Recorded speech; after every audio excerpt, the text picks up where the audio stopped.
ಜ್ಯೋತಿಷ್ಯ ಶಾಸ್ತ್ರದ ಪ್ರಕಾರ ಈ ಶುಭ ದಿನದಂದು ಕೆಲವು ನಿರ್ದಿಷ್ಟ ವಸ್ತುಗಳನ್ನು ಮನೆಗೆ ತರುವುದರಿಂದ ಆರ್ಥಿಕ ಪ್ರಗತಿ, ಸುಖ, ಶಾಂತಿ ಮತ್ತು ಸಮೃದ್ಧಿ ನೆಲೆಸುತ್ತದೆ ಎಂಬ ಅಚಲ ನಂಬಿಕೆ ಇದೆ. ಹಾಗಾದ್ರೆ ಈ ದಿನ ನಿಮ್ಮ ಅದೃಷ್ಟ ಬದಲಿಸಲು ಮನೆಗೆ ತರಬೇಕಾದ ಆ 5 ಅದೃಷ್ಟದ ವಸ್ತುಗಳು ಯಾವುವು? ಕಂಪ್ಲೀಟ್ ಡೀಟೇಲ್ಸ್ ನೋಡೋಣ ಬನ್ನಿ. ಇನ್ನು ದಾಸವಾಳ ಹೂವಿನ ಗಿಡದಿಂದ ಈ ಒಂದು ಚಿಕ್ಕ ಪರಿಹಾರ ಮಾಡಿದ್ರೆ ಒಂದೇ ಒಂದು ವರ್ಷದೊಳಗೆ ಚಿನ್ನದ ಒಡವೆಯನ್ನ ಕೊಂಡುಕೊಳ್ಳುತ್ತೀರಾ. ಈ ಮಾತು ಪಂಡಿತರು ಹಾಗೂ ನಮ್ಮ ಶಾಸ್ತ್ರಗಳು ಹೇಳ್ತಾ ಇದೆ. ಶಾಸ್ತ್ರಗಳಲ್ಲಿ ಹೇಳಿರುವ ಪ್ರಕಾರ ದಾಸವಾಳ ಗಿಡದಿಂದ ಮಾಡುವಂತ ಪರಿಹಾರ ಏನು ಅನ್ನೋದು ಈ ವಿಡಿಯೋದಲ್ಲಿ ತಿಳಿಸಿಕೊಡ್ತೀವಿ. ಇದು ತುಂಬಾನೇ ಚಿಕ್ಕ ಪರಿಹಾರ, ಹಾಗೆ ಈಸಿ ಪರಿಹಾರ ಕೂಡ, ಆದ್ರೆ ತುಂಬಾನೇ ಪವರ್ಫುಲ್ ಆಗಿದೆ. ಹಾಗಾಗಿ ವಿಡಿಯೋ ಫುಲ್ ಆಗಿ ಸ್ಕಿಪ್ ಮಾಡದೆ ನೋಡಿ. ಆದ್ರೆ ಅದಕ್ಕೂ ಮುಂಚೆ ನೀವಿನ್ನು ನಮ್ಮ ಚಾನೆಲ್ನ ಸಬ್ಸ್ಕ್ರೈಬ್ ಮಾಡ್ಕೊಂಡಿಲ್ಲ ಅಂದ್ರೆ ಖಂಡಿತ ಈಗಲೇ ಸಬ್ಸ್ಕ್ರೈಬ್ ಮಾಡ್ಕೊಳ್ಳಿ. ಹಾಗೆ ಈ ವಿಡಿಯೋ ಇಷ್ಟ ಆದ್ರೆ ಮರೆಯದೆ ಒಂದು ಲೈಕ್ ಕೊಡಿ. ಎಲ್ಲರೂ ಭಕ್ತಿಯಿಂದ ಓಂ ಶ್ರೀ ಮಹಾಲಕ್ಷ್ಮಿ ನಮಃ ಅಂತ ಕಮೆಂಟ್ ಮಾಡಿ. ಸಮೃದ್ಧಿಯ ಸಂಕೇತ ಕಲ್ಲುಪ್ಪು. ಹಳೆಯ ಕಾಲದಿಂದಲೂ ಉಪ್ಪನ್ನ ಲಕ್ಷ್ಮಿಯ ಸ್ವರೂಪ ಮತ್ತು ಶುದ್ಧತೆಯ ಸಂಕೇತ ಎನ್ನಲಾಗುತ್ತದೆ. ಈ ದಿನ ಹೊಸದಾಗಿ ಒಂದು ಪ್ಯಾಕೆಟ್ ಕಲ್ಲುಪ್ಪು ಖರೀದಿಸಿ ಮನೆಗೆ ತಂದ್ರೆ ಹಣಕಾಸಿನ ಹರಿವು ಸುಗಮವಾಗುತ್ತದೆ.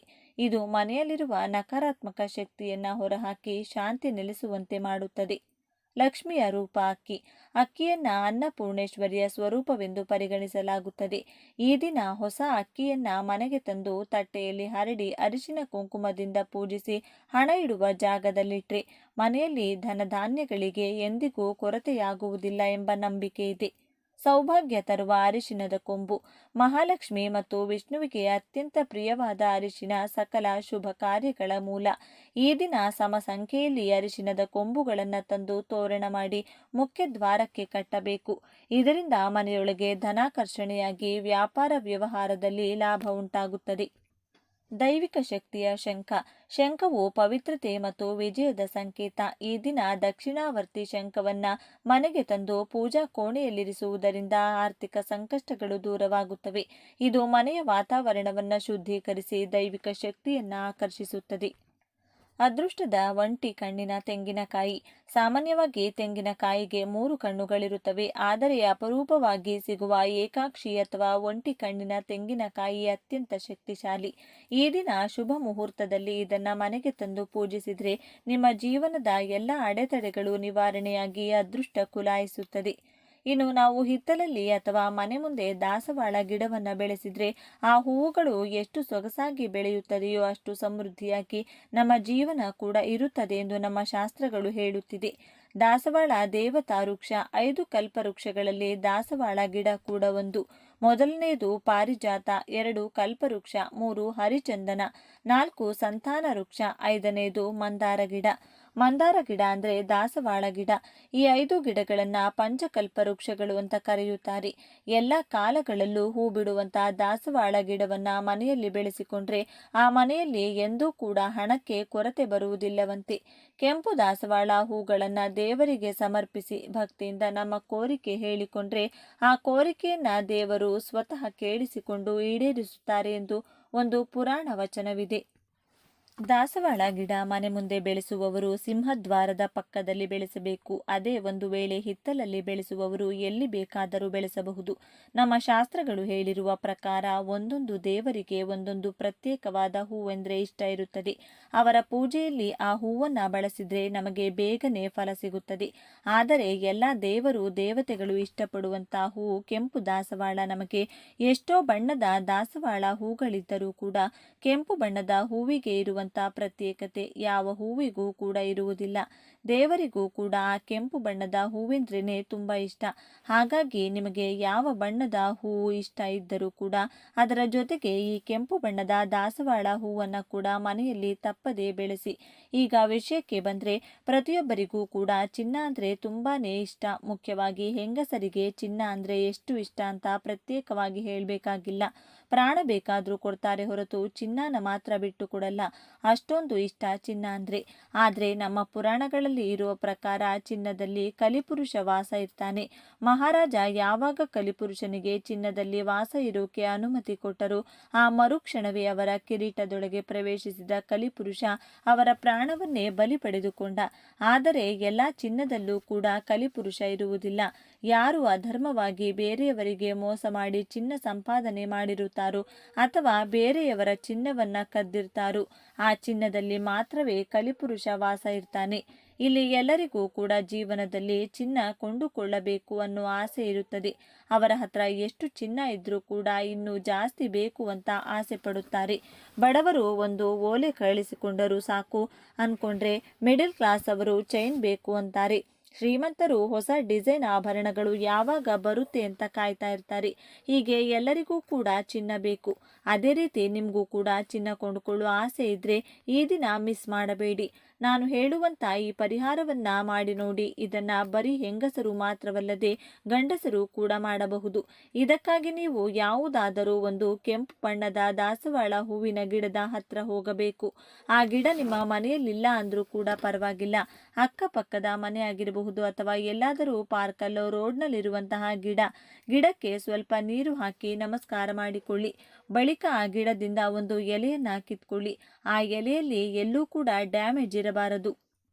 ಚೆನ್ನಾಗಿ ದೊಡ್ಡದಾಗಿರುವಂತಹ ಎಲೆಯನ್ನ ಕಿತ್ಕೊಂಡು ಬನ್ನಿ. ಆ ಎಲೆಯನ್ನ ಮನೆಗೆ ತಂದು ಚೆನ್ನಾಗಿ ತೊಳೆದು ಆ ಎಲೆ ಫುಲ್ ಕವರ್ ಆಗೋ ತರ ಅರಿಶಿನ ಹಚ್ಚಬೇಕು.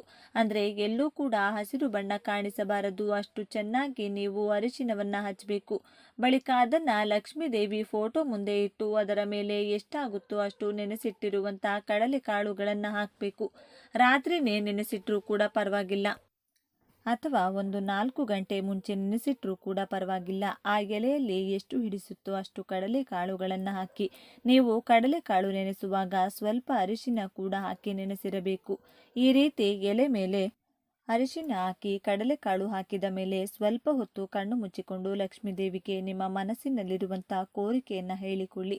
ನಿಮಗೆ ಒಡವೆ ಬೇಕು ಅಂದರೆ ಅದನ್ನೇ ಹೇಳಿ. ಹಣ, ಆರೋಗ್ಯ, ಸಿರಿ ಸಂಪತ್ತು, ಐಶ್ವರ್ಯ, ಸಂತೋಷ ಹೀಗೆ ಏನು ಬೇಕೋ ಅದನ್ನು ಕೇಳಿ. ಆದರೆ ಒಂದೇ ಒಂದು ಕೋರಿಕೆ ಮಾತ್ರನೇ ನೀವು ಕೇಳಬೇಕು.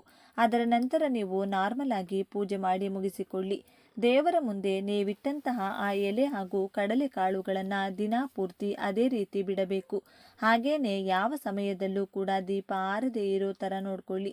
ಇನ್ನು ಆ ಕಡಲೆಕಾಳು ಅಥವಾ ಆ ಎಲೆಯನ್ನು ಮುಟ್ಟೋದಾಗ್ಲಿ ಕದಲಿಸೋದಾಗ್ಲಿ ಮಾಡೋಕೆ ಹೋಗಬೇಡಿ. ಇನ್ನು ಅಮಾವಾಸ್ಯೆ ನೆಕ್ಸ್ಟ್ ಡೇ ನೀವು ಸ್ನಾನ ಮಾಡಿಕೊಂಡು ಬಿಸಿ ಬಿಸಿಯಾಗಿ ಅನ್ನ ತಯಾರಿಸಿ ಅದರಲ್ಲಿ ಸ್ವಲ್ಪ ಹಾಲು, ಬೆಲ್ಲದ ಪುಡಿ ಹಾಗೂ ತುಪ್ಪ ಬೆರೆಸಿ ಅದನ್ನು ಉಂಡೆ ಥರ ಕಟ್ಟಿ ಲಕ್ಷ್ಮೀ ದೇವಿ ಫೋಟೋ ಮುಂದೆ ಇಡಿ. ನೀವು ನಾರ್ಮಲ್ ಆಗಿ ಪೂಜೆ ಮಾಡಿಕೊಂಡು ಆ ಕಡಲೆಕಾಳುಗಳ ಎಲೆ ಇದೆಯಲ್ಲ, ಇದನ್ನ ನೀವು ಈಗಾಗಲೇ ಲಕ್ಷ್ಮೀ ದೇವಿ ಮುಂದೆ ಇಟ್ಟಿರುವಂತಹ ಅನ್ನದ ಉಂಡೆ ಇದೆಯಲ್ಲ ಅದರ ಮಧ್ಯದಲ್ಲಿ ಭದ್ರವಾಗಿಟ್ಟು ಅದನ್ನು ತಗೊಂಡು ಹೋಗಿ ಯಾವುದಾದರೂ ಹಸುಗೆ ತಿನ್ನಿಸಿಬಿಡಿ. ಒಂದು ವೇಳೆ ನೀವಿರೋ ಜಾಗದಲ್ಲಿ ಯಾವ ಹಸು ಕೂಡ ಸಿಗಲ್ಲ ಅನ್ನೋ ಪಕ್ಷದಲ್ಲಿ ನೀವು ಈ ಅನ್ನ ತಯಾರಿಸೋ ಅಗತ್ಯ ಇಲ್ಲ. ಬರೀ ಈ ಎಲೆಯನ್ನ ತಗೊಂಡು ಹೋಗಿ ಕಾಲುಗಳನ್ನು ಯಾವುದಾದರೂ ಪಕ್ಷಿಗೆ ಕೊಟ್ಟು ಆ ಎಲೆ ಮಾತ್ರವೇ ನೀವು ಯಾವ ಗಿಡದ ಎಲೆ ಕಿತ್ತು ತಂದಿರ್ತೀರೋ ಅದೇ ಗಿಡದ ಕೆಳಗೆ ಸ್ವಲ್ಪ ಮಣ್ಣು ಅಗೆದು ಅದರೊಳಗೆ ಈ ಎಲೆಯನ್ನ ಹಾಕಿ ಮುಚ್ಚಿಡಿ. ನೀವು ಹಸುಗೆ ಕೊಡೋದಿದ್ರೆ ಈ ಡಬಲ್ ಕೆಲಸ ಇರುವುದಿಲ್ಲ. ಎಲ್ಲ ಕೂಡ ಟೋಟಲ್ ಆಗಿ ಹಸುಗೆ ಕೊಟ್ಟು ಬಿಡಬಹುದು. ಹಸು ಸಿಗೋದೇ ಇಲ್ಲ ಅನ್ನೋರು ಮಾತ್ರ ಇನ್ನೇನು ಮಾಡೋಕ್ಕಾಗಲ್ಲ. ಈ ರೀತಿ ಪಕ್ಷಿಗೆ ಕಾಳುಗಳನ್ನು ಕೊಟ್ಟು ಎಲೆಯನ್ನ ಮಾತ್ರ ಅದೇ ಗಿಡದ ಕೆಳಗಡೆ ಹೋಗಿ ಹಾಕಬೇಕು. ಈ ಒಂದು ಚಿಕ್ಕ ಪರಿಹಾರ ಮಾಡಿಕೊಂಡ್ರೆ ಖಂಡಿತ 1 ವರ್ಷದ ಒಳಗೆ ನೀವು ಕೇಳಿರುವಂಥ ಕೋರಿಕೆ ಈಡೇರುತ್ತದೆ. ಒಂದು ವೇಳೆ ಚಿನ್ನ ಬೇಕು ಅಂತ ನೀವು ಕೇಳಿದರೆ 1 ವರ್ಷದ ಒಳಗಡೆ ನಿಮ್ಮ ಚಿನ್ನ ಕೊಂಡುಕೊಳ್ತೀರಾ. ನೀವು ಒಂದು ವೇಳೆ ತುಂಬ ಬಡವರಾಗಿದ್ದು ಅಥವಾ ದಿನಗೂಲಿ ಮಾಡ್ತಾ ಇದ್ರೂ ಕೂಡ ಚಿನ್ನವನ್ನು ಕೊಂಡುಕೊಳ್ತೀರಾ ಅಥವಾ ಯಾವುದೋ ಒಂದು ರೂಪದಲ್ಲಿ ಚಿನ್ನ ತಪ್ಪದೆ ನಿಮ್ಮ ಕೈ ಸೇರುತ್ತದೆ. ಆ ಅದೃಷ್ಟವನ್ನು ಸ್ವತಃ ಲಕ್ಷ್ಮೀ ದೇವಿಯೇ ನಿಮಗೆ ಕೊಡ್ತಾರೆ. ಹಾಗಾಗಿ ಸ್ನೇಹಿತರೆ, ಮಿಸ್ ಮಾಡಿಕೊಳ್ಬೇಡಿ. ಈ ಚಿಕ್ಕ ಪರಿಹಾರವನ್ನು ಮಾಡಿಕೊಂಡು ನಿಮ್ಮ ಕೋರಿಕೆಯನ್ನು ಈಡೇರಿಸಿಕೊಳ್ಳಿ. ಈ ವಿಡಿಯೋ ನಿಮಗೆ ಇಷ್ಟ ಆದರೆ ಲೈಕ್ ಮಾಡಿ, ಶೇರ್ ಮಾಡಿ. ಇಂಥ ಹೆಚ್ಚಿನ ಉತ್ತಮ ಮಾಹಿತಿಗಳಿಗಾಗಿ ತಪ್ಪದೆ ನಮ್ಮ ಚಾನೆಲ್ನ ಸಬ್ಸ್ಕ್ರೈಬ್ ಮಾಡಿಕೊಳ್ಳಿ. ಇನ್ನು ಈ ದಿನ ಬಹಳ ಶಕ್ತಿಶಾಲಿ. ಇಂತಹ ಶಕ್ತಿಶಾಲಿ ಈ ದಿನದಂದು ಬೇವಿನ ಮರದ ಬಳಿ ಇದನ್ನು ಇಟ್ಟರೆ ಸಾಕು, ಕ್ಷಣಾರ್ಧದಲ್ಲಿ ನಿಮ್ಮ ಕಷ್ಟಗಳು ಮತ್ತು ದಾರಿದ್ರ್ಯಗಳು ದೂರವಾಗುತ್ತವೆ. ನಿಮ್ಮ ಅದೃಷ್ಟ ಬದಲಾಗಿ ಲಕ್ಷಗಳಲ್ಲ ಕೋಟಿಗಳು ಬಂದು ಬೀಳುತ್ತವೆ. ತೊಟ್ಟಿದ್ದೆಲ್ಲ ಚಿನ್ನದಂತೆ ಆಗುತ್ತದೆ. ಅಷ್ಟು ಶಕ್ತಿಶಾಲಿಯಾಗಿ ಈ ಪರಿಹಾರವು ಕೆಲಸ ಮಾಡುತ್ತದೆ.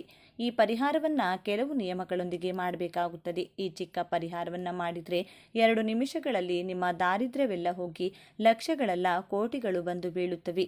ಇನ್ನು ನಿಮಗೆ ಕೊರತೆ ಇರುವುದಿಲ್ಲ, ಅಪ್ರತಿಮ ರಾಜಯೋಗ ಬರುತ್ತದೆ. ಹಾಗಾದರೆ ಈ ದಿನ ಬೇವಿನ ಮರದ ಬುಡದಲ್ಲಿ ಏನು ಮಾಡಬೇಕು ಎಂಬುದನ್ನು ಈಗ ನಾವು ಈ ವಿಡಿಯೋದಲ್ಲಿ ವಿವರವಾಗಿ ತಿಳಿದುಕೊಳ್ಳೋಣ.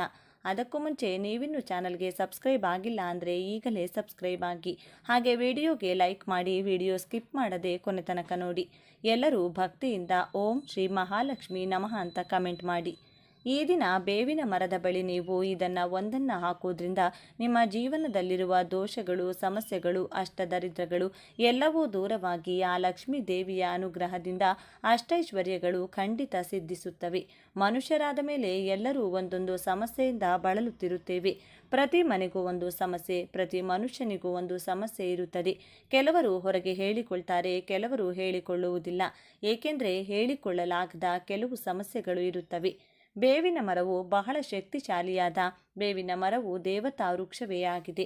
ಬೇವಿನ ಮರಕ್ಕೆ ಅತೀಂದ್ರಿಯ ಶಕ್ತಿಗಳು ಕೂಡ ಹೆಚ್ಚು. ಬೇವಿನ ಮರವನ್ನು ಲಕ್ಷ್ಮೀ ದೇವಿಯ ಸ್ವರೂಪವೆಂದು ಕೂಡ ಭಾವಿಸುತ್ತಾರೆ. ಅಂದರೆ ಅಮ್ಮನವರು ಹಾಗೂ ಸೀತಾದೇವಿಯು ಕೂಡ ಈ ಮರದಲ್ಲಿ ನೆಲೆಸಿರುತ್ತಾರೆ. ಅಷ್ಟು ಶಕ್ತಿಶಾಲಿಯಾದ ಬೇವಿನ ಮರವಾದ್ದರಿಂದ ಬೇವಿನ ಮರದ ಹತ್ತಿರ ಈ ಪರಿಹಾರವನ್ನು ಮಾಡಿದರೆ ಖಂಡಿತವಾಗಿಯೂ ಕೆಲವು ನಿಮಿಷಗಳಲ್ಲಿಯೇ ನಿಮ್ಮ ಕೆಟ್ಟದ್ದನ್ನು ತೆಗೆದುಹಾಕುತ್ತದೆ. ಈ ದಿನ ಕಪ್ಪು ಬಣ್ಣದ ಬಟ್ಟೆಗಳನ್ನು ಯಾವುದೇ ಪರಿಸ್ಥಿತಿಯಲ್ಲಿಯೂ ಧರಿಸಬಾರದು. ಅಷ್ಟೇ ಅಲ್ಲ, ಈ ದಿನ ಮಾಂಸಾಹಾರವನ್ನು ಯಾವುದೇ ಕಾರಣಕ್ಕೂ ಇಡಬಾರದು ಅಥವಾ ತಿನ್ನಬಾರದು. ಮೊಟ್ಟೆ ಸೇರಿದಂತೆ ಯಾವುದನ್ನು ತಿನ್ನಬಾರದು. ಮೊಟ್ಟೆಯು ಮಾಂಸಾಹಾರಕ್ಕೆ ಸಮಾನ. ಅದೇ ರೀತಿ ಈ ದಿನ ಯಾರಿಗೂ ಸಾಲ ಕೊಡಬಾರದು. ಅದೇ ರೀತಿ ಸಾಲ ತೆಗೆದುಕೊಳ್ಳುವಂಥ ಕೆಲಸಗಳನ್ನು ಮಾಡಬಾರದು. ಈ ದಿನ ಎಂದು ಕೊಟ್ಟ ಸಾಲಗಳು ಅಥವಾ ಮಾಡಿದ ಸಾಲಗಳು ಎಂದಿಗೂ ತೀರುವುದಿಲ್ಲ. ಅಷ್ಟೇ ಅಲ್ಲ, ಅದೇ ರೀತಿ ಈ ದಿನ ಅಡುಗೆ ಎಣ್ಣೆ ಮತ್ತು ಒಣಮೆಣಸಿನಕಾಯಿಗಳನ್ನು ಮನೆಗೆ ತರಬಾರದು. ಈ ವಸ್ತುಗಳನ್ನು ಖರೀದಿಸಿ ಮನೆಗೆ ತಂದರೆ ಅನಗತ್ಯ ತೊಂದರೆಗಳು ಬರುತ್ತವೆ. ಅದೇ ರೀತಿ ಕಡ್ಡಾಯವಾಗಿ ಬೇವಿನ ಮರದ ಪರಿಹಾರವನ್ನು ಮಾಡಿ ನಿಮ್ಮ ಮನೆಯ ಹತ್ತಿರ ಇರುವ ಬೇವಿನ ಮರ ಅಥವಾ ಸ್ವಲ್ಪ ದೂರದಲ್ಲಿರುವ ಬೇವಿನ ಮರದ ಬಳಿಗೆ ಹೋಗಿ ಪರಿಹಾರವನ್ನು ಮಾಡಿಕೊಳ್ಳಿ. ಬೇವಿನ ಮರದ ಹಸಿರು ಅದು ನೀಡುವ ಆರೋಗ್ಯ ಮತ್ತು ತಂಪಾದ ಗಾಳಿಯನ್ನು ಯಾವುದೇ ಫ್ಯಾನ್ಗಳು, ಕೂಲರ್ಗಳು ಅಥವಾ ಎಸಿಗಳು ನಮಗೆ ನೀಡಲು ಸಾಧ್ಯವಿಲ್ಲ. ಬೇವಿನ ಮರವು ಅದ್ಭುತವಾದ ಆಮ್ಲಜನಕವನ್ನು ನೀಡುತ್ತದೆ. ಬೇವಿನ ಮರದ ಕೆಳಗೆ ಸ್ವಲ್ಪ ಸಮಯ ಕುಳಿತು ಆ ಗಾಳಿಯನ್ನು ಸೇವಿಸಿದರೆ ನಮ್ಮ 100 ರೋಗಗಳು ಕಡಿಮೆಯಾಗುತ್ತವೆ. ಇಷ್ಟು ಆರೋಗ್ಯಕರ ಗಾಳಿಯನ್ನು ಬೇವಿನ ಮರ ಒದಗಿಸುತ್ತದೆ. ಬೇವಿನ ಮರ ಇರುವಲ್ಲಿ ಒಂದು ಉತ್ತಮ ಸಕಾರಾತ್ಮಕ ಶಕ್ತಿ ಇರುತ್ತದೆ. ಬೇವಿನ ಮರ ಇರುವ ಮನೆಯಲ್ಲಿ ಜಗಳಗಳು, ಸಮಸ್ಯೆಗಳು ಕಡಿಮೆ ಇರುತ್ತವೆ. ಆರೋಗ್ಯವು ಚೆನ್ನಾಗಿತ್ತು. ಬೇವಿನ ಎಲೆಗಳು ಸಹ ಆಯುರ್ವೇದದ ಪ್ರಕಾರ ನಮಗೆ ತುಂಬ ಒಳ್ಳೆಯದು. ಒಂದು ಹಿಡಿ ಬೇವಿನ ಎಲೆಗಳನ್ನು ಈ ದಿನ ಸ್ನಾನ ಮಾಡುವ ನೀರಿನಲ್ಲಿ ಹಾಕಿ ಸ್ನಾನ ಮಾಡಿದರೆ ನಿಮಗೆ ಇರುವ ಅನಾರೋಗ್ಯ ಸಮಸ್ಯೆಗಳು, ಪಿತೃದೋಷಗಳು, ಪಾಪಗಳು, ಶನಿ ದೋಷಗಳು ಎಲ್ಲವೂ ನಿವಾರಣೆಯಾಗಿ ನೀವು ಮುಟ್ಟಿದ್ದೆಲ್ಲ ಚಿನ್ನವಾಗುತ್ತದೆ. ಬೇವಿನ ಎಲೆಗಳನ್ನು ಹಾಕೋದ್ರಿಂದ ನೀವು ಶಕ್ತಿವಂತರಾಗಿ ನಿಮ್ಮ ಆರೋಗ್ಯವು ಉತ್ತಮವಾಗಿರುತ್ತದೆ. ಹೊಸ ಉತ್ಸಾಹ, ಉಲ್ಲಾಸ ಮತ್ತು ಹೊಸ ಆಯುಷ್ಯದೊಂದಿಗೆ ಜೀವನವನ್ನು ಪ್ರಾರಂಭಿಸಲು ಸಾಧ್ಯವಾಗುತ್ತದೆ. ಅಷ್ಟು ಶಕ್ತಿಶಾಲಿ. ಇನ್ನು ಬೇವಿನ ಮರದ ಬಳಿ ನಾವು ಏನು ಮಾಡಬೇಕು ಅಂದರೆ, ಇದಕ್ಕಾಗಿ ಮೊದಲು ನೀವು ಒಂದು ಬಿಳಿ ಕಾಗದವನ್ನು ತೆಗೆದುಕೊಂಡ ನಂತರ ಆ ಕಾಗದದ ಮೇಲೆ ನಿಮ್ಮ ಸಮಸ್ಯೆಯನ್ನು ಬರೆಯಿರಿ. ಅಂದರೆ ನೀವು ಯಾವ ಸಮಸ್ಯೆಯ ಬಗ್ಗೆ ಈ ಪರಿಹಾರವನ್ನು ಮಾಡ್ತಿದ್ದೀರಿ ಆ ಸಮಸ್ಯೆಯನ್ನು ಬರೆಯಿರಿ. ಹಣಕ್ಕಾಗಿ ಮಾಡುತ್ತಿದ್ದೀರಾ ಅಥವಾ ಗಂಡ ಹೆಂಡತಿಯರ ನಡುವಿನ ಜಗಳಗಳು ಕಡಿಮೆಯಾಗಬೇಕೆಂದು ಮಾಡ್ತಿದ್ದೀರಾ, ಸಾಲಗಳು ತೀರಬೇಕೆಂದು ಮಾಡ್ತಿದ್ದೀರಾ, ಹೀಗೆ ನಿಮಗೆ ಇರುವ ಸಮಸ್ಯೆಯನ್ನು ಬರೆಯಿರಿ. ಬರೆದ ನಂತರ ಆ ಕಾಗದದ ಮೇಲೆ 1 ಚಮಚ ಕಪ್ಪು ಸಾಸಿವೆ ಹಾಕಿ.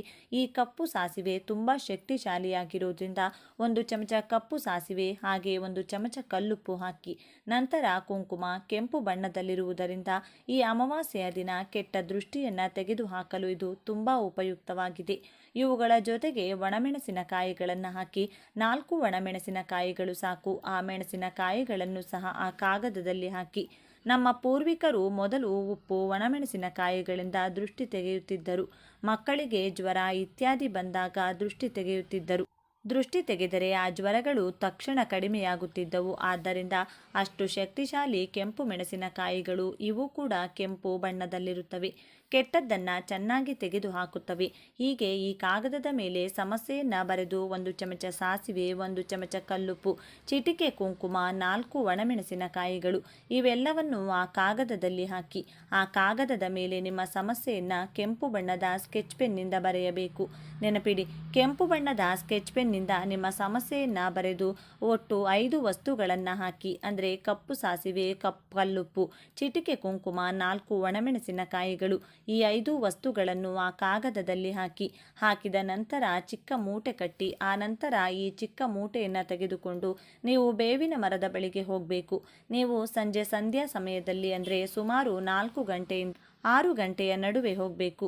ನೀವು ಬೇವಿನ ಮರದ ಹತ್ತಿರ ಹೋಗಿ ಆ ಚಿಕ್ಕ ಮೂಟೆಯನ್ನು ಕೈಯಲ್ಲಿ ಹಿಡಿದುಕೊಂಡು ನಿಮ್ಮ ಸಂಕಲ್ಪವನ್ನು ಹೇಳಿಕೊಳ್ಬೇಕು. ನಿಮಗಿರುವಂಥ ಕೆಟ್ಟದ್ದು ಹೋಗಬೇಕು, ಬಾಧೆಗಳು ದೂರವಾಗಬೇಕೆಂದು ಹೇಳಿ ಬೇವಿನ ಮರವು ಅಮ್ಮನವರ ಸ್ವರೂಪವಾಗಿರುವುದರಿಂದ ಆ ತಾಯಿಗೆ ಹೇಳಿಕೊಂಡು ಮರದ ಸುತ್ತಲೂ ಬಲದಿಂದ ಎಡಕ್ಕೆ 3 ಬಾರಿ, ಎಡದಿಂದ ಬಲಕ್ಕೆ 3 ಬಾರಿ ಆ ಚಿಕ್ಕ ಮೂಟೆಯನ್ನು ನಿಮ್ಮ ತಲೆಯ ಸುತ್ತ ತಿರುಗಿಸಿಕೊಂಡು ಆ ಬೇವಿನ ಮರದ ಹತ್ತಿರ ಆ ಚಿಕ್ಕ ಮೂಟೆಯನ್ನು ಹಾಕಿ ಹಿಂದಿರುಗಿ ನೋಡದೆ ನೀವು ಮನೆಗೆ ಹೋಗಬೇಕು. ಸಂಜೆ 4 ಗಂಟೆ ಸಮಯದಿಂದ 6 ಗಂಟೆಯ ಸಮಯದವರೆಗೆ ಈ ಪರಿಹಾರವನ್ನು ಮಾಡಿಕೊಳ್ಳಿ. ನಿಮಗೆ ಉತ್ತಮ ಫಲಗಳು ದೊರೆಯುತ್ತವೆ. ಈ ದಿನ ಸಂಜೆ 4 ಗಂಟೆಗೆ ಈ ಪರಿಹಾರವನ್ನು ಮಾಡಿ ಮನೆಯಲ್ಲಿರುವ ಬೇವಿನ ಮರದ ಬಳಿ ಈ ಪರಿಹಾರವನ್ನು ಮಾಡಬಾರ್ದು. ಹೊರಗಿರುವ ಮರದ ಬಳಿ ಮಾತ್ರ ಪರಿಹಾರವನ್ನು ಮಾಡಬೇಕು. ಅದೇ ರೀತಿ ದೇವಸ್ಥಾನದ ಒಳಗಿರುವ ಮರದ ಬಳಿಯೂ ಈ ಪರಿಹಾರವನ್ನು ಮಾಡಬಾರ್ದು. ದೇವಸ್ಥಾನದ ಹೊರಗೆ ಇರಬೇಕು, ರಸ್ತೆಯ ಬದಿಯಲ್ಲಿರಬೇಕು, ಮನೆಯ ಹೊರಗೆ ಇರಬೇಕು. ಆ ಮರದ ಬಳಿ ಈ ಪರಿಹಾರವನ್ನು ಮಾಡಬೇಕು. ಆ ಚಿಕ್ಕ ಮೂಟೆಯನ್ನು ಮರದ ಬಳಿ ಹಾಕುವ ಮೊದಲು ಬೇವಿನ ಮರವನ್ನು ಸ್ಪರ್ಶಿಸಿ ನಮಸ್ಕರಿಸಿ, ನಿಮಗೆ ಸಾಧ್ಯವಾದರೆ ಆ ಬೇವಿನ ಮರಕ್ಕೆ 1 ಚೊಂಬು ನೀರನ್ನು ಹಾಕಿ ಆ ಬೇವಿನ ಮರದ ಸುತ್ತ ಪ್ರದಕ್ಷಿಣೆಗಳನ್ನು ಮಾಡಿ ಆ ನಂತರ ಚೆನ್ನಾಗಿ ನಿಮ್ಮ ಸಂಕಲ್ಪ ಹೇಳಿಕೊಂಡು ಈ ಚಿಕ್ಕ ಮೂಟೆಯನ್ನು ನಿಮ್ಮ ತಲೆಯ ಸುತ್ತ ಬಲದಿಂದ ಎಡಕ್ಕೆ 3 ಬಾರಿ, ಎಡದಿಂದ ಬಲಕ್ಕೆ 3 ಬಾರಿ ತಿರುಗಿಸಿ ಆ ಬೇವಿನ ಮರದ ಬುಡದಲ್ಲಿ ಹಾಕಿ ಹಿಂದಿರುಗಿ ನೋಡದೆ ಮನೆಗೆ ಹೋಗಿ. ಇದರಲ್ಲಿ ಹಾಕಿರುವ ಪ್ರತಿಯೊಂದು ಕೂಡ ಬಹಳ ಶಕ್ತಿಶಾಲಿಯಾಗಿದೆ. ಸಾಸಿವೆ ದೃಷ್ಟಿ ತೆಗೆದುಹಾಕುತ್ತದೆ, ಕಪ್ಪು ಬಣ್ಣದಲ್ಲಿರುತ್ತವೆ. ಕಪ್ಪು ಕೂಡಲೇ ಕೆಟ್ಟದ್ದನ್ನು ತೆಗೆದುಹಾಕುತ್ತದೆ. ಬಹಳ ಶಕ್ತಿಶಾಲಿ ಸಾಸಿವೆ ನಮಗೆ ಚಿಕ್ಕದಾಗಿರುತ್ತದೆ. ಅದೇ ರೀತಿ ಕಲ್ಲುಪ್ಪು ಕೂಡ ದೃಷ್ಟಿ ತೆಗೆಯಲು ಮತ್ತು ದೋಷವನ್ನು ನಿವಾರಿಸಲು ಬಹಳ ಉಪಯುಕ್ತವಾಗಿದೆ. ಸಾಲದ ಸಮಸ್ಯೆಗಳನ್ನು, ಆರ್ಥಿಕ ಸಮಸ್ಯೆಗಳನ್ನು ನಿವಾರಿಸುತ್ತದೆ. ಕುಂಕುಮ ಮಂಗಳಕರವಾದದ್ದು, ಶುಭಕರವಾದದ್ದು. ಇನ್ನು ಅನೇಕ ಮೆಣಸಿನಕಾಯಿಗಳು ಬಹಳ ಖಾರವನ್ನು ಹೊಂದಿರುತ್ತವೆ. ಅದೇ ರೀತಿ ನಮಗಿರುವಂತಹ ಕಠಿಣ ಸಮಸ್ಯೆಗಳನ್ನು, ಖಾರವಾದ ಸಮಸ್ಯೆಯನ್ನಾದರೂ ಒಣಮೆಣಸಿನಕಾಯಿಗಳು ಕ್ಷಣಗಳಲ್ಲಿ ನಿವಾರಿಸುತ್ತವೆ. ಆದ್ದರಿಂದ ಇವುಗಳನ್ನು ಕಟ್ಟಿ ಹಾಗೆ ದೃಷ್ಟಿ ತೆಗೆದು ಬೇವಿನ ಮರದ ಬಳಿ ಹಾಕಿ ಮನೆಗೆ ಪ್ರವೇಶಿಸುವಾಗ ಮರೆಯದೆ ಕಾಲು ಕೈಗಳನ್ನು ಸ್ವಚ್ಛವಾಗಿ ತೊಳೆದುಕೊಂಡು ಹೋಗಿ. ಇನ್ನೂ ಸಾಧ್ಯವಾದರೆ ಸ್ನಾನ ಮಾಡಿ. ಹೀಗೆ ಮಾಡಿ ನೋಡಿ, ನೀವು ಮನೆಗೆ ಹೋಗುವಷ್ಟರಲ್ಲಿ ಒಂದು ಉತ್ತಮ ಸಕಾರಾತ್ಮಕ ಮನಸ್ಥಿತಿ ಬರುತ್ತದೆ. ನಿಮ್ಮ ಮನಸ್ಸು ಸಂಪೂರ್ಣವಾಗಿ ವಿಶ್ರಾಂತಿ ಪಡೆಯುತ್ತದೆ. ನಿಮಗೆ ಹಣಕಾಸಿನ ವಿಷಯದಲ್ಲಿ ಹಣ ಕೈಗೆ ಸಿಗುವುದು ಮತ್ತು ತುಂಬ ಶಾಂತವಾಗಿರುವುದನ್ನು ನೋಡಿ ನೀವೇ ಆಶ್ಚರ್ಯಪಡುತ್ತೀರಿ. ಹಣಕಾಸಿನ ಸಮಸ್ಯೆಗಳು ದೂರವಾಗುವುದು, ಮನೆಯ ಅನುಕೂಲಕರವಾಗಿ ಬದಲಾಗುವುದು, ಕೆಟ್ಟ ದೃಷ್ಟಿ ದೂರವಾಗುವುದು. ಈ ಪರಿಹಾರವು ಬಹಳ ಶಕ್ತಿಶಾಲಿಯಾಗಿ ನಿಮ್ಮ ಹಣೆ ಬರಹವನ್ನೇ ಬದಲಾಯಿಸುತ್ತದೆ. ಈ ಅಮಾವಾಸ್ಯೆ ಬಹಳ ಶಕ್ತಿಶಾಲಿಯಾಗಿರುವುದರಿಂದ ಖಂಡಿತವಾಗಿಯೂ ಇದನ್ನು ಮಾಡಿಕೊಳ್ಳಿ. ಈ ಪರಿಹಾರವು ಅದ್ಭುತವಾಗಿ ಕೆಲಸ ಮಾಡುತ್ತದೆ. ಇದನ್ನು ಮಹಿಳೆಯರು ಮಾಡಬಹುದು, ಪುರುಷರು ಮಾಡಬಹುದು, ಯಾವುದೇ ತೊಂದರೆ ಇಲ್ಲ. ಚೆನ್ನಾಗಿ ಹೀಗೆ ಮಾಡಿಕೊಂಡು ನಿಮಗಿರುವ ಪ್ರತಿಯೊಂದು ಸಮಸ್ಯೆಯಿಂದಲೂ ಹೊರಬನ್ನಿ. ಹೀಗೆ ಮಾಡ್ತಿದ್ದೇವೆ ಎಂದು ಯಾರಿಗೂ ಹೇಳಬಾರದು. ಹೇಳಿದರೆ ನಮ್ಮ ಮಾತಿನ ರೂಪದಲ್ಲಿ ಅದಕ್ಕಿರುವ ಶಕ್ತಿ ಎಲ್ಲವೂ ಹೋಗುತ್ತದೆ. ಆದ್ದರಿಂದ ಇದನ್ನು ರಹಸ್ಯವಾಗಿ ಮಾಡಬೇಕಾದ ಪರಿಹಾರ ಇದು. ಆದ್ದರಿಂದ ನೀವು ಕೂಡ ಈ ಶಕ್ತಿಶಾಲಿ ಈ ದಿನದಂದು ಬೇವಿನ ಮರದ ಬಳಿ ನೀಡಿದ ಸುಲಭ ಪರಿಹಾರವನ್ನು ಮಾಡಿ ನಿಮ್ಮ ಕಷ್ಟಗಳನ್ನು, ದಾರಿದ್ರ್ಯವನ್ನು ನಿವಾರಿಸಿಕೊಂಡು ಆನಂದವಾಗಿ ಬದುಕಿ. ಓಕೆ ಸ್ನೇಹಿತರೆ, ಈ ಮಾಹಿತಿ ನಿಮಗೆ ಇಷ್ಟವಾದರೆ ಈ ವಿಡಿಯೋನ ಪ್ರತಿಯೊಬ್ಬರಿಗೂ ಕೂಡ ಶೇರ್ ಮಾಡಿ. ನಮ್ಮ ಚಾನಲ್ಗೆ ಸಬ್ಸ್ಕ್ರೈಬ್ ಆಗಿ. ಎಲ್ಲರೂ ಭಕ್ತಿಯಿಂದ ಓಂ ಶ್ರೀ ಶನೇಶ್ವರ ನಮಃ ಅಂತ ಕಮೆಂಟ್ ಮಾಡಿ. ಧನ್ಯವಾದಗಳು.